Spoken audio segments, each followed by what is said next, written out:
Bonjour à tous, on revient sur l'arc des intégrales. Alors, pour calculer cette intégrale, déjà on regarde, ici il y a un 3.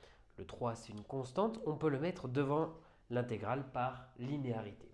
Donc on ne va pas se gêner, ça nous fait 3 intégrale x racine de 1 plus x2. Sans oublier bien sûr le dx. Ok, une fois qu'on est là, on est un petit peu coincé. Alors, oui et non. On n'est pas vraiment coincé puisque quand on écrit racine carrée, il faut bien penser qu'il s'agit en réalité de la puissance 1 demi. Du coup, on va l'écrire comme ça. 3, x pas bougé, 1 plus x2, puissance 1 demi. A noter que je n'utilise pas la technique du changement de variable par ici puisque on va se concentrer sur des intégrales niveau terminal. Donc on va utiliser des méthodes niveau terminal puisque avec un changement de variable, ça se résout sans problème en quelques minutes. Alors, on est ici. Maintenant, on a fois, alors on a fois un truc, le tout à la puissance machin. En bon français, qu'est-ce que ça raconte? Eh bien, c'est en réalité de la forme u', u puissance n, avec,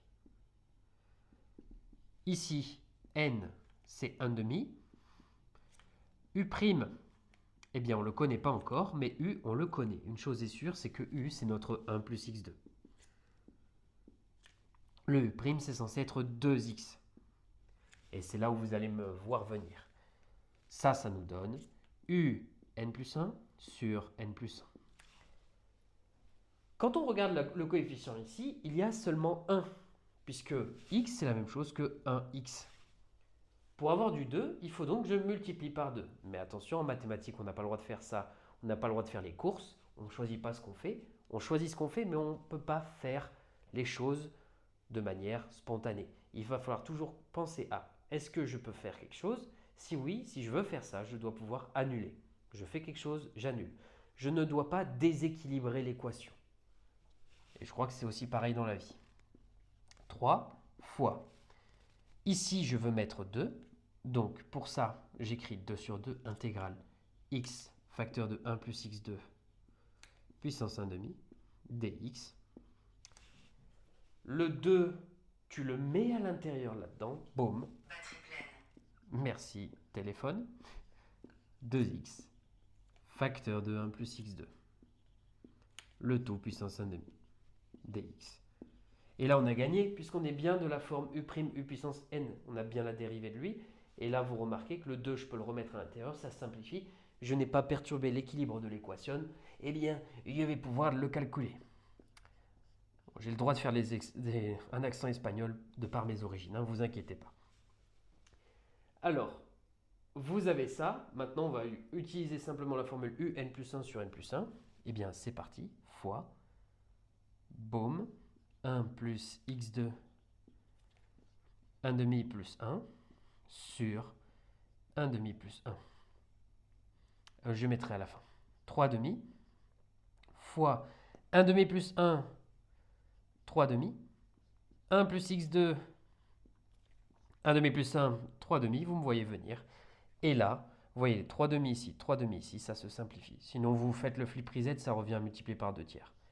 Les deux se simplifient et ça nous fait 1 plus x2 puissance 3 demi. Et on n'oublie pas le plus c. Alors, pour que ce soit joli, je ne vais pas l'écrire puissance 3 demi, parce que moi 3 demi, je le trouve assez moche. Donc je vais l'écrire différemment. Je vais écrire que c'est 1 plus x2. Le tout en racine, puisqu'il y a le puissance 1 demi, et à l'intérieur au cube. Si la racine c'est puissance 1 demi, 3 demi, c'est simplement 3 fois 1 demi. C'est pour ça que je peux faire ça. Plus c. Et on va le rendre encore plus joli en disant que racine de 1 plus x2 au cube. Ceux qui veulent s'arrêter là, en règle générale, les preuves comptent juste. Mais là, le but, c'est d'aller un peu plus loin et de montrer la solution de la solution de la façon plus élégante possible. Vous distribuez la racine puisqu'il s'agit d'une multiplication. Je vous le rappelle, multiplication, simplification. Ça nous fait racine de lui, hop, sur racine, fois racine de l'autre. Ce qui nous donne 1 plus x2, sans oublier les parenthèses. Hugo, si tu passes par là, elles sont pour toi ces parenthèses, plus x carré. Et je vous dis de ne pas oublier les parenthèses, donc on n'oublie pas la racine qui est juste là. Plus c appartenant à R. Voilà. Time.